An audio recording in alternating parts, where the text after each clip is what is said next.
Good day sa inyo, no? Ito, nasa ilalim na naman tayo ng ECQ. So, yung karamihan sa atin nasa bahay lang. Ito, may project na naman tayo. Galing kay Sir John De Vera. Itong Scoopy niya. Ang issue nito, nagbabawas ng langis. So, ito, check upin natin. Nababa na natin, no? Hiwalay na lang natin yung mga ano niya, yung head tsaka yung block. Check natin yung valve seal tsaka yung block kung may kamot. Kasi napansin nung may-ari dito, mumuusok siya tsaka ayan yung tip niya basa-basa ng ayan, langis. Kada nagde-drain siya, nagche-change oil siya, nababawasan siya ng mga 300 to 400 ml. So ito, baklasin na natin.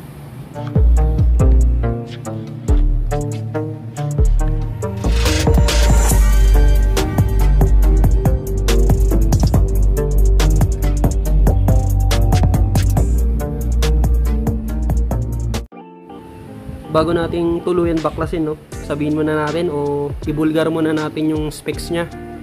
Itong Scoopy ni Sir naka 55mm, 130cc, stock carb, may air cleaner. Ito yung mga sleeper type, yung hindi halatang kargado. Tapos pipe nya replica pro. Sabi ni Sir naka MTRT siya na camshaft, no. Tapos may napansin pa ako isa, ayun nakasilip, oh. Racing Monkey na starter. Yun, oh. So, panggilid na ito, naka-racing na rin siya. Okay, yun lang. Baklasin na natin.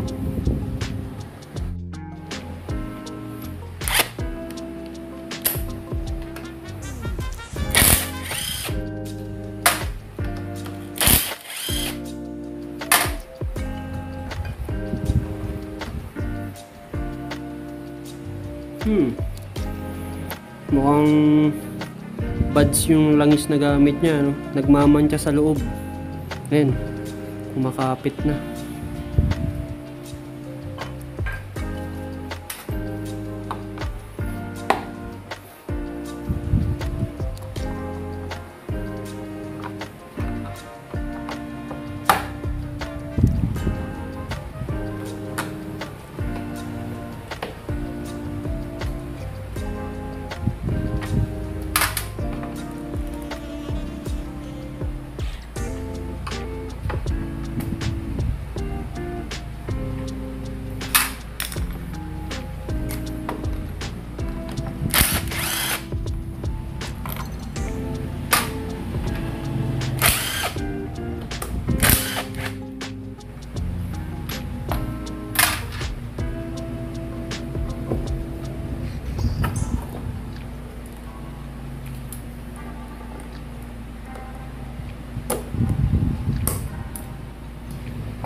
ito nakita na natin, no?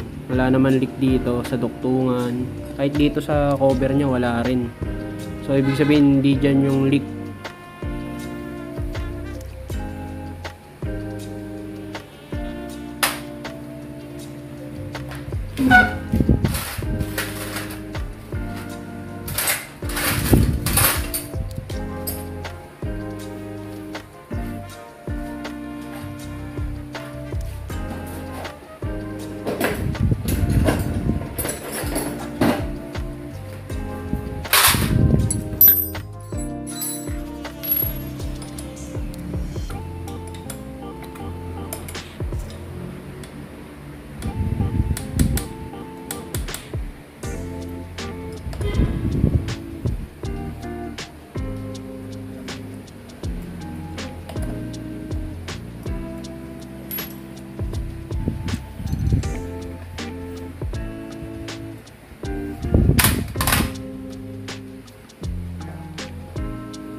Yung sunog niya, no? Medyo ano pa nga siya eh. Lean pa eh, oh. Puti-puti pa.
So yun, nakita natin, no? May mga hairline na yung bore nya, ayun, no?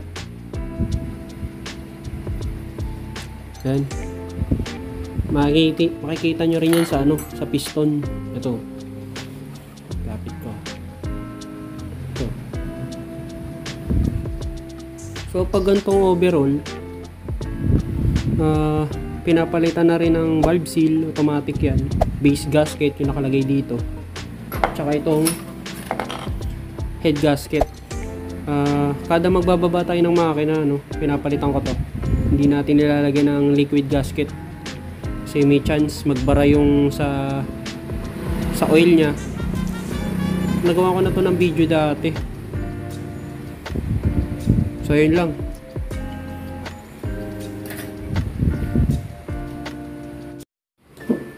Okay, so paano nga ba nagkakaroon na itong mga hairline, no? Yung ibang kaso kasi minsan natutuyan tayo ng langis kaya wala na naglo-lubricate dito. Pero kung hindi naman siya natutuyuan o palagi kayo nag-change oil, yung iba kasi sa pagkaka-break in, mali yung pagka-break in o yung tinatawag natin na napapasarap ng break in.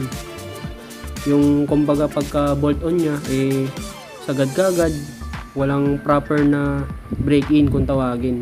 Kaya yun, nagkakaroon siya ng hairline. Gas-gas siya.